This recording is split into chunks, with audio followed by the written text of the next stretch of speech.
Oh, ya. Assalamualaikum warahmatullahi wabarakatuh dan selamat sejahtera. Kami daripada kumpulan B akan menerangkan tentang kajian kes yang berlaku di tanah runtuh, yang berlaku di Karak. Tanah runtuh, kejadian tanah runtuh yang berlaku Karak. Sebelum tu saya nak kenalkan ahli-ahli grup saya yang terdiri daripada Muhammad Irfan bin Mat Fauzi. Nombor metriknya 16 DKA 20F 2006.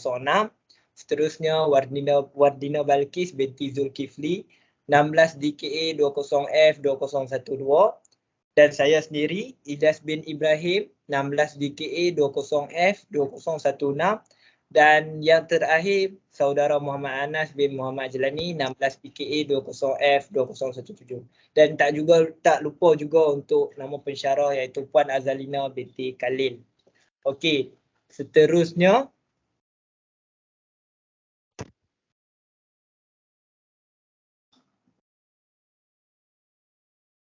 seterusnya definisi kejadian tanah runtuh saya akan serahkan dahulu kepada Wardina Balkis binti Zulkifli. Assalamualaikum warahmatullahi wabarakatuh.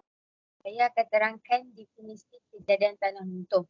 Tanah runtuh adalah merupakan kejadian geologi yang termasuk sebahagian besar pergerakan tanah seperti batuan jatuh, kegagalan curun dan aliran sampah cetek.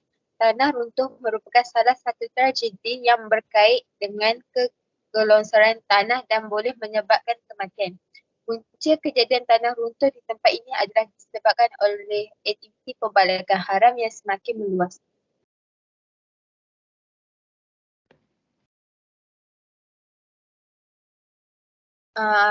Antara punca kejadian tanah runtuh adalah hakisan sungai, rasa atau ombak laut yang menjadikan cerun curam, cerun batu atau tanah yang lemah akibat terpuk oleh hujan lebat.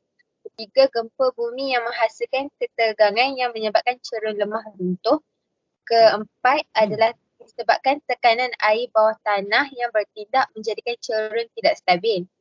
Dan last sekali adalah tapungan berat yang melampau terhasil daripada pengumpulan hujan atau struktur binaan manusia yang memberikan tekanan kepada cerun lemah sehingga berlakunya tanah runtuh. Seterusnya saya akan serahkan kepada Ilyas untuk slide yang seterusnya. Lokasi yang kami kumpulan telah pilih adalah Lebuh Raya Karak. Terusnya. Lebuh Raya Karak ni adalah lebuh raya yang terkenal dengan dia punya ciri-ciri, dengan dia punya sejarah yang kita semua tahu. Lebuh Raya Karak ni memang famous lah dekat dalam Malaysia. So saya akan terangkan serba sedikit ciri-ciri Lebuh Raya Karak. Lebuh Raya Karak ni merupakan lebuh raya capaian separuh sejauh 60 km yang menghubungkan Kuala Lumpur dengan Bandar Karak di Pahang. So dia sejauh 60 km tu agak jauh lah. Selepas itu mempunyai sepasang terowong di kawasan peranginan terkenal di Malaysia iaitu Genting Highland. Dekat Lebuh Raya ni pun ada juga terowong dia yang kalau kata kita semua nak pergi bercuti dekat Genting Highland mesti lalu punya terowong tu. Dan yang seterusnya, Lebuh Raya ini pada asalnya mempunyai 2 lorong bertul sebelum dinaik taraf kepada Lebuh Raya Express penuh pada tahun 1997. So sebelum ni sejarah untuk Lebuh Raya Karak ni sebelum ni 2 lorong je bertul, tapi dah dimajukan, dah dinaik tarafkan pada tahun 1997. Seterusnya.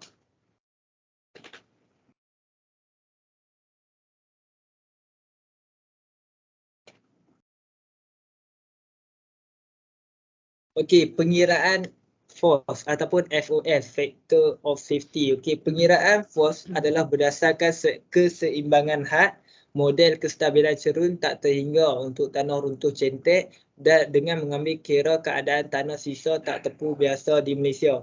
Nilai FS 1.0 digunakan sebagai titik persempadan yang menunjukkan sama ada cerun itu stabil, lebih kecil daripada lebih kecil daripada 1/0 atau sebaliknya lebih besar daripada 1/0. Taburan Fs di kawasan kajian ini adalah antara 0.04 dan 4.99 dengan nilai dominan antara 0.98 hingga 1.14.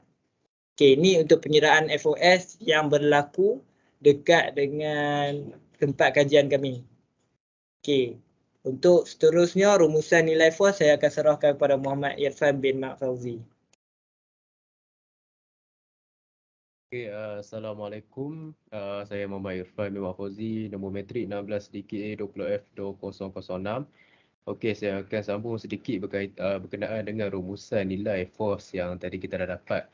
Okey, so bagi rumusannya ialah hasil akhir penyelidikan ini kita dapat tahu ialah ini merupakan peta penataan tanah runtuh yang mengandungi taburan kebarangkalian kegagalan cerun di sepanjang lebur raya Karak yang dihasilkan pada skala pemetaan iaitu 1/75,000.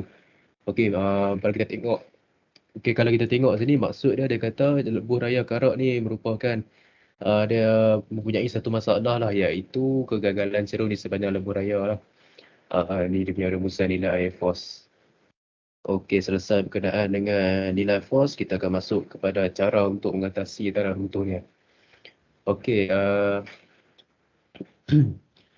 okey, peristiwa yang berlaku dekat kawasan ini, tanah runtuh ni dah menuntut masyarakat untuk membenamkan mata fikir dalam akal yang waras untuk mencari penyelesaian, bukan hanya polemik di media-media yang menuding jari berbalas sesama sendiri terhadap peristiwa terjadi. Okey, secara implisitnya sikap tidak prihatin masyarakat negara ini juga merupakan satu isu yang sangat penting sebab dia juga merupakan punca kemurkaan alam kepada kita lah. Kalau kita sebagai pengguna alam sekitar ni, kita tak ambil benda ni sebagai satu yang perlu dititik beratkan lah. Okey, justru adalah wajar bagi semua pihak untuk membuka mata serta mengorak langkah bagi mengelakkan kejadian ini daripada terus berlaku. Okey, sebagai persoalan, apakah usaha-usaha yang perlu kita lakukan untuk mengelakkan kejadian tanah runtuh ini terus berlaku dekat negara kita sepanjang tahun? Okey, untuk seterusnya, saya akan bincangkan tentang usaha mengatasi kejadian tanah runtuh. Okey, kat sini saya ada sediakan 6 usaha. Usaha ni kita boleh lakukan secara individu, masyarakat ataupun pihak kerajaan. Saya campur sekali. Okey, untuk poin yang pertama, kita dapat tengok memastikan pembangunan terancar dilaksanakan. Okey, jadi untuk melaksanakan sesuatu pembangunan yang baru dekat kawasan-kawasan yang berbukit ni, kita perlu meneliti setiap plan dan juga kita perlu membuat sedikit kajian lah berkenaan dengan kawasan tersebut. Adakah jenis tanah yang mendap ataupun tanah yang tidak sesuai untuk dilakukan pembangunan. Okey, so itulah yang dimaksudkan dengan konsep pembangunan terancang. Okey, poin yang kedua kita dapat tengok di sini adalah menguatkuasakan undang-undang. So, pihak-pihak yang berkuasa ni sama ada pihak perhilitan ke ataupun pihak yang berwajib lah perlu mengambil serius perkara ini. Jika kita dapat tengok mungkin ada sebarang aktiviti pembalakan haram dilakukan lah. So, kita kena kuatkuasakan undang-undang kat negara kita ni. Kita perlu memberi denda kepada syarikat-syarikat yang membuat aktiviti pembalakan haram ni. Okey, yang ketiga, kat sini kita dapat tengok menanam semula pokok-pokok yang ditebang. Okey, jika banyak pembalakan haram yang telah dibuat, kita boleh cover balik semua benda tu, kita tanam balik pokok-pokok yang telah ditebang tersebut.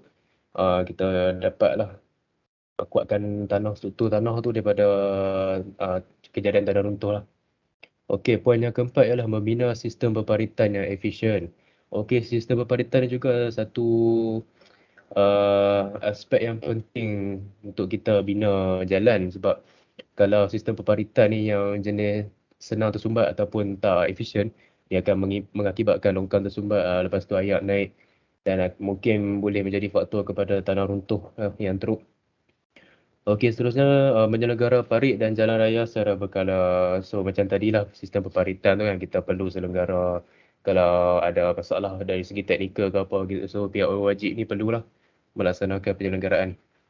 Okey, yang terakhir ialah menyelia syarikat pemaju dan pembinaan. So kita perlu bagi kita perlu bagi maklumat ataupun kita perlu bagi nasihat lah kepada mana-mana syarikat pemaju dan pembinaan jika mereka nak buat pembinaan dekat kawasan yang boleh menjadi punca ataupun risiko utama untuk tanah runtuh ni.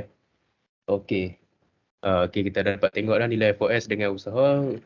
Okey, untuk senarai uji kaji dan seterusnya saya akan serahkan kepada saudara Muhammad Anas bin Muhammad Jalani untuk dia sambung. Sekian, terima kasih.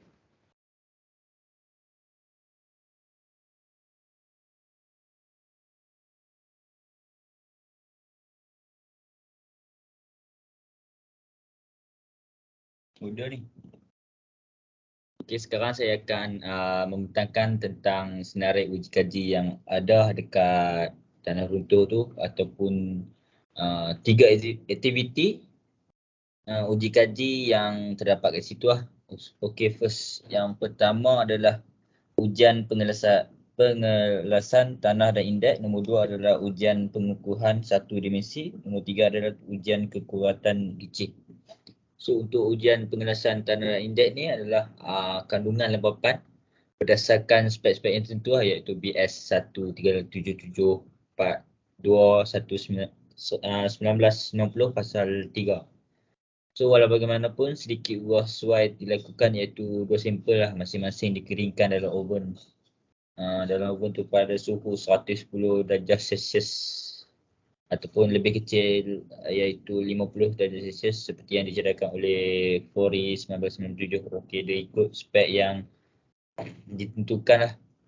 So perbezaan di antara dua kaedah ini adalah lebih besar, iaitu 600. Justru itu semua uji kaji yang melibatkan penentuan kandungan lembapan seperti had Atterberg, graviti tentu, kebolehampatan dan kekuatan licin ditentukan pada pengeringan oven kurang daripada 50 darjah Celsius. So next, untuk ujian pengukuhan satu dimensi.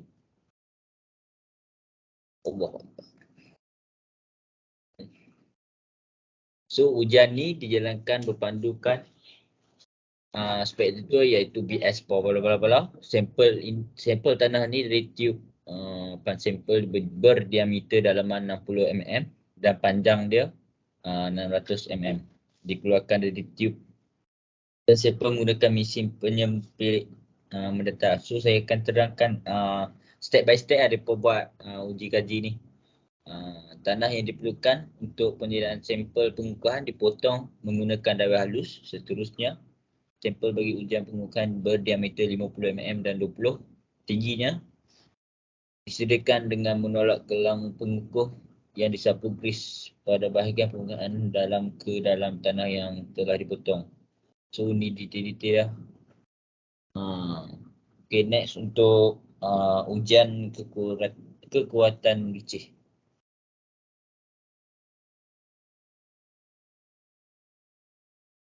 So ujian ni ditentukan menggunakan peralatan GDS. Ada 3 paksi pengukuhan isotropi tak tersalin, iaitu CIU lah, yang dijalankan melibatkan penentuan tekanan air liang. 3 sampel tanah yang mereka ambil kat situ tak terganggu telah disediakan bagi setiap uji kaji. Disebabkan oleh kekurangan sampel, sebanyak 16 daripada 24 sampel tanah telah diuji. Walaupun begitu, setiap wilayah iaitu utara, selatan, timur ditentukan nilai parameter kekuatan licinnya. So next. Okay, sekian, terima kasih daripada kami. Assalamualaikum. Jangan lupa subscribe. Nak ni je. Sorry.